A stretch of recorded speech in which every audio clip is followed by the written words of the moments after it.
মঙ্গলদৈৰ গধিয়াপাৰা গাঁৱৰ 16টা পৰিয়ালক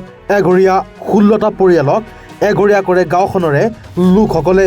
কেইজনমান বৰমূৰীয়াৰ ইচ্ছাত এই সিদ্ধান্ত পথৰ দাঁতিত শ্মশান নিৰ্মাণত বাধা দিছিল 16টা পৰিয়ালে। গাঁৱৰ আন দুখন শ্মশানৰ উন্নয়নৰ কথা কৈছিল 16টা পৰিয়ালে। উল্লেখ্য যে গধিয়াপাৰা গাঁৱৰ প্ৰায় 200 পৰিয়ালৰ বাবে চৰকাৰে এখন শ্মশান নিৰ্মাণ কৰাৰ বাবে ধন আবণ্টন দিছিল। সেই শ্মশান নিৰ্মাণ কৰাৰ বাবে গাঁওখনত যথেষ্ট ঠাই আছিল যদিও গাঁওখনৰ কেইগৰাকীমান তথাকথিত বৰমূৰীয়াই শ্মশানখন গাঁওখনৰ ভলণ্টিয়াৰ চুবুৰীয়াৰ ওচৰতে আৰু গাঁওখনৰ মূল পথৰ দাঁতিতে স্থাপন কৰাৰ পোষকতা কৰি 1.5 কঠা মাটি আবণ্টন লয়।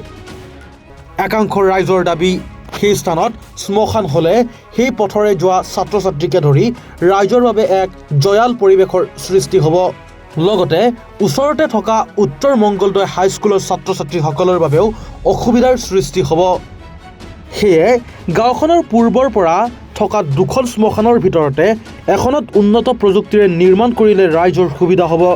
একাংশ লোকে এইখিনি কথা কোৱাৰ বাবেই গাঁওখনৰ তথাকথিত বৰমূৰীয়া কেইগৰাকীয়ে মুক্তিযুঁজাৰু নিধিৰাম চহৰীয়াৰ পৰিয়ালসহ গাঁওখনৰ 16টা পৰিয়ালক এঘৰীয়া কৰি ৰাখিছে। এনে পৰিস্থিতিত জিলা প্ৰশাসনৰ ভূমিকাও সন্দেহৰ আৱৰ্তত বুলি ৰাইজে দাবী কৰিছে, কিয়নো এইসকল লোকে জিলা আয়ুক্তক আপত্তি দৰ্শোৱাৰ পিছতো গুৰুত্ব প্ৰদান কৰা নাই।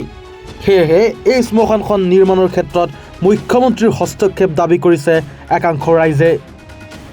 ইয়াতে শ্মশানখন বনাব প্ৰথম যদিনা খুটি মাৰিছিলে সেইদিনাই আমাৰ মোৰ হাজবেণ্ডে আহি হাক দিছিলে বোলে ইয়াতে শ্মশানখন বনাব নালাগে, অসুবিধা হ'ব। তেতিয়া তেওঁলোকে তেওঁক বহুত বেয়া হেৰি কৰে কথা কৈছে আৰু বহুত অশ্লীল ভাষা আৰু সিহঁতৰ তুমি ইয়াৰে মানুহ নহয়, বেলেগৰ মানুহ, ইয়াতে আহি কিয় বিৰোধিতা কৰিবা শ্মশানৰ। তাৰপিছত এওঁলোকে আহি মাত দিয়াটো কৈছে ইয়াতে শ্মশানৰ বিৰোধিতা যোনে কৰিব তেওঁক খেলৰ পৰা বাহিৰ কৰি দিয়া হ'ব। ইয়াত হেৰি নহয় আৰু মাতামাতি ছিষ্টেম নাই, কাজ কৰ্মত নামাতে আৰু তেনেকুৱাকৈ ক'লে। তেতিয়া এতিয়া ওচৰেদি গ'লেও নামাতে, এনেকুৱা পৰিৱেশ তেওঁলোকৰ কাজকৰ্মত নামাতেতো নামাতে, কিন্তু গাঁৱৰ কাষেদি গ'লেও নামাতে, এনেকুৱা এই শ্মশানখনক লৈ। আমি 16 ঘৰ মানুহ আছোঁ ইয়াতে। হয়, এঘৰীয়া কৰিছে তেওঁলোকে। মই বাৰু ফাৰ্ষ্ট এইখন খেলৰ মানুহ নাছিলোঁৱে, মোৰ এনে ঘৰ আছিলে গধিয়াপাৰাতে, কিন্তু এইফালে চুবুৰীটো বেলেগ আছিলে। তাৰ পৰা মই অহা 15 বছৰ হ'ল ইয়াতে। এতিয়া সেই নিচেই ওচৰত এওঁলোকৰ লগতে মই ধৰি লওক বসবাস কৰি আছোঁ।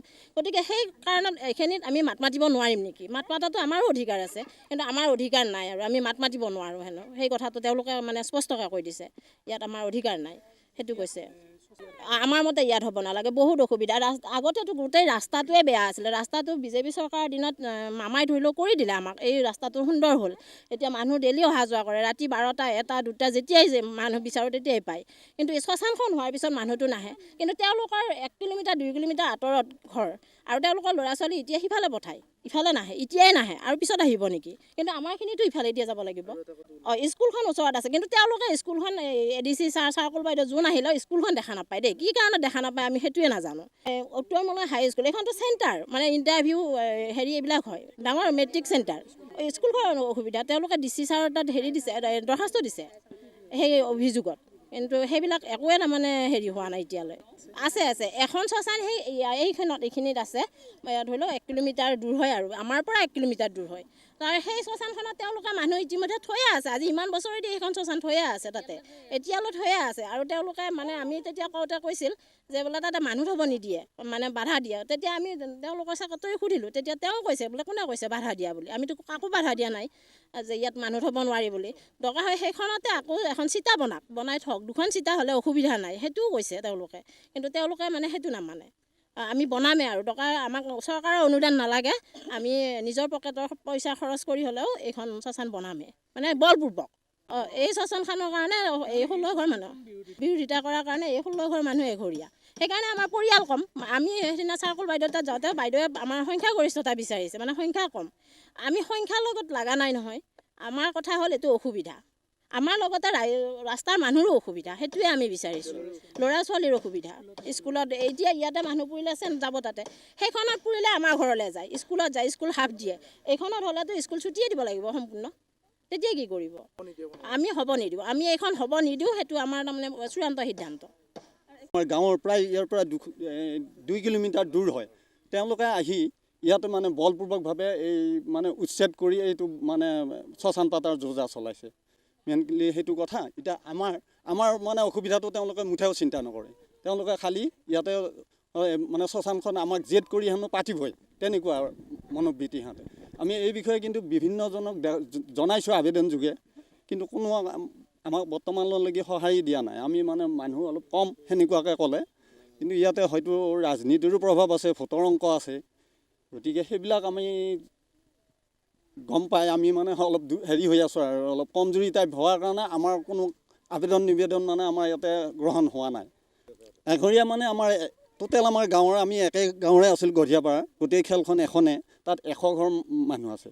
তাৰ ভিতৰত পৰিয়ালটো মই বিশেষ নাজানো। এতিয়া আমাৰ এই 16 ঘৰ মানুহ তেওঁলোকে বাদ কৰি দিছে। আমি যিহেতু শ্মশানৰ বিৰোধিতা কৰি আছোঁ, বিৰোধিতা কৰি থকাৰ কাৰণে তেওঁলোকে হেনো এই শ্মশানৰ বিৰোধিতা কৰাৰ বাবদ আমি খেলৰ পৰা আলাগ কৰি দিওঁ, তেনেকুৱা মনোবৃত্তি দিছে তেওঁলোকৰ এই মানে প্ৰেচিডেণ্ট মানে কি আৰু গাঁৱৰ মানে হেড মুখিয়াল কেইজনে। এঘৰীয়া কৰিছে, ইতিমধ্যে কৰিছে, কাজ কাৰখানা পাতিছে, মাতা নাই। আমাৰ সেই হিচাপে আমাৰ কৰাটো একেবাৰে পূৰা নিশ্চিত আৰু হয়। 16 ঘৰ আমি এতিয়া বৰ্তমান এই চুবুৰীটো, আমি গোটেই ওচৰৰ চুবুৰী আমি, যিহেতু তেওঁলোকে মেইনলি তেওঁলোক 2 কিলোমিটাৰ দূৰ হয়। অভাৱটো আমাৰহে, কিন্তু তেওঁলোকে আহি ইয়াত জোৰ জবস্তিকে ইয়াতে পাতিব আহিছে। আমাৰ ওচৰ হয়, আমি গোটেই নিশ্চয় ওচৰৰ হেৰি হয়। ৰাতিপুৱালৈ আমি এইটো য'ত ত'ত যাব লাগে বা সৰু সৰু ল'ৰা ছোৱালী স্কুলত নিব লাগে, টিউশ্যনত আহে বহু ৰাতিলৈকে। এইখিনি ঠাইত এনেও গভীৰ ঠাই, মানে যেতিয়া এই শ্মশানখন হ'ব তেতিয়া আমাৰো অলপ অহা অসুবিধা। আমি এতিয়া সচৰাচৰ আমি দোকান কৰোঁ, ৰাতি 11টা বজাতো আহোঁ, অকলে আহোঁ, কিন্তু এতিয়া যেতিয়া এইটো হ'ব তেতিয়াতো আমাৰ অহা অসুবিধাই হ'ব। এতিয়া নোহোৱাটো বিচাৰোঁ। এই ৰাস্তাটোৰে উত্তৰ ছাইডে এখন পথাৰ আছে, ৰাস্তাও আছে, খালি তেওঁলোকে একো মানে অলপ দীঘলীয়া হ'বৰ কাৰণে সেইটো কৰা নাই, ওচৰত লাগে আৰু তেনেকুৱা। এতিয়া তেওঁলোকে তাতে পঞ্চায়তৰ পৰা ঘৰ দিছে, ঘৰটো সেনেকৈ আছে পৰি, কিন্তু এতিয়া ৰাস্তাটো সিহঁতে নবনাই, খালি সচৰাচৰ ইয়াতে চৰকাৰী মাটি পাইছে ওচৰতে বহাব, তেনেকুৱা আৰু তেওঁলোকে তাতে যদি পাতে কোনো অসুবিধা নাই, কাৰো অসুবিধা নহয়, আমাৰো অসুবিধা নহয়। ইমান হ'লেও ৰাস্তাৰ পৰা অকণমান দূৰ হয়, দূৰৰ হ'লেতো প্ৰত্যেকৰে সেইটো কথাই কৈ আছে, ইমান ৰাস্তাৰ লগত হ'ব নালাগে শ্মশান। এতিয়া আমি সচৰাচৰ সেইটো তাতে দেখাই আছোঁ, কিন্তু তেওঁলোকে সেইটো মানে ৰাস্তাই নাই সেনেকুৱা কৈ থাকে তেওঁলোকে। সচৰাচৰ এতিয়া জেগাটো ইফালেও আছে সিফালেও আছে এইখিনি ঠাইত, কিন্তু আমাৰ ইয়াতে মানে সিহঁতে হিংসামূলকভাৱে ইয়াতে ওচৰতে বহাই দিওঁ। তেওঁলোক মানে আমাক কি ক'ব, এইটো ক'ব গ'লে আমাৰ তহঁতে কি মানে কৰিব পৰা কৰচোন বাৰু, এনেকুৱা বলপূৰ্বকভাৱে মানে শ্মশানখন পাতিবই, এনেকুৱা জেদ তেওঁলোকৰ। এতিয়া মোৰ এইখিনি মাটি থাকিল, চলি পলি অহা যোৱা খেতিপথাৰ, তাৰ মাজতে ৰাস্তাটো ওচৰত হ'ল, স্কুল থাকিল, আৰু তাৰ মাজতে বহুত শ্মশান আছে চাৰিওফালে, এইফালে আছে, এয়া আছে, চব আছে। চৰকাৰৰ ভিতৰত আমাক যুঁজ কৰি এই মাটিখিনিত শ্মশানখন পাতিছে। এতিয়া আমি হ'ব নালাগে বুলি আপোনালোকক অনুৰোধ কৰিছোঁ আৰু শুনছে, বহুত ক'ব নোৱাৰোঁ বাৰু মই, শুনছে। আৰু মোৰ মাটিখিনি এটা য'ত আহি যাব, চলিকেইটাই খেতিপথাৰ কৰিব নোৱাৰিব, এইখিনিতে মানুহ পৰি থাকিব, চলিয়ে কেনেকৈ খেতি কৰিব, হয়তো ভৱিষ্যতে সিহঁত আহিবও লগা হ'ব। সেনেকুৱা কথাত ময়ো এটা আপত্তি জনাইছোঁ। এইখিনিত নহ'লেওতো বহুত মাটি আছে, বহুত শ্মশান হ'ব পৰা জেগা আছে, ইফালে আছে সিফালে আছে। মোৰ নাম ললিতা চহৰীয়া। অঁ, তেওঁ হেৰি সংগ্ৰামী আছিল, তেওঁ এতিয়া জেল আছিল 6 মাহ, এতিয়া মঙলদৈত 20 দিন। তেওঁ নিধিৰাম চহৰীয়া তেওঁৰ নাম। তেওঁৰ এতিয়া সংগ্ৰামীৰ মোৰ একেখিনিখানে হেৰি উজেৰি দিলে সিহঁতে, মাৰবা হেবাই সিহঁতে, কিহৰ কথা ক'বা আছা তুমি ইয়াতে এনে বুলি। সংগ্ৰামীৰ কথা যেতিয়া ক'লোঁ সিহঁতে মানে একেবাৰে বহুত কিবা কিবি কৰি কৈছে। সেইদিনাখনৰ পৰা মই অহা নাই, একেদিনাই আহিছোঁ।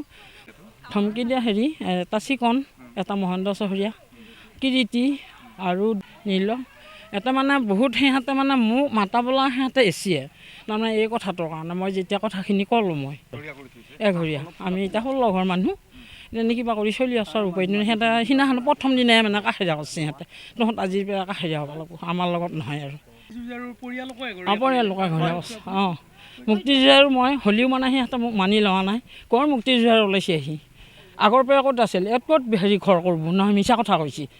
তাৰ মই একে নাম শুনবাই নোৱাৰে সিহঁতে।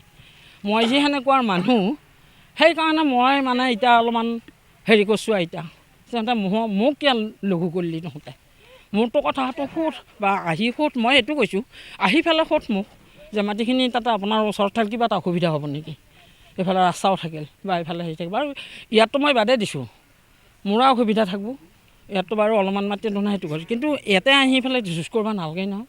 যুঁজ কৰাৰ লগে লগে এতিয়া খেলখন ফালি গ'ল নে নাই, মানুহকেইটা ফালি গ'ল নে নাই। সিহঁতৰ বেছি 100 ঘৰ, 100 মানে মানুহ 100 ঘৰ হেৰি পৰিয়াল বেছি আৰু সেনেকৈ এতিয়া আমি এটা বিবাদ হৈ মানে কাষেৰে হ'ব লগা হৈছোঁ আমাৰ নিজৰকেইটাই। তাতে আপোনালোকে শ্মশানখন যাতে মই উঠাব লাগে বুলি কিবা এটা ওপৰলৈ হেৰি কৰিব বাপা, মই কাব গৈছোঁ। যাতে থাকিলে বহুত কষ্ট হ'ব আমাৰ। সেই আগতে আইভানৰি পুৱা ৰাতি গধূলিবেলি আইভানৰ, এতিয়া আৰু এইখন বহি দিয়াৰ লগে লগে কোনোতো আইভানৰব আৰু সেইকাৰণে সুবিধাটো বিচাৰিছোঁ আৰু শুনছি।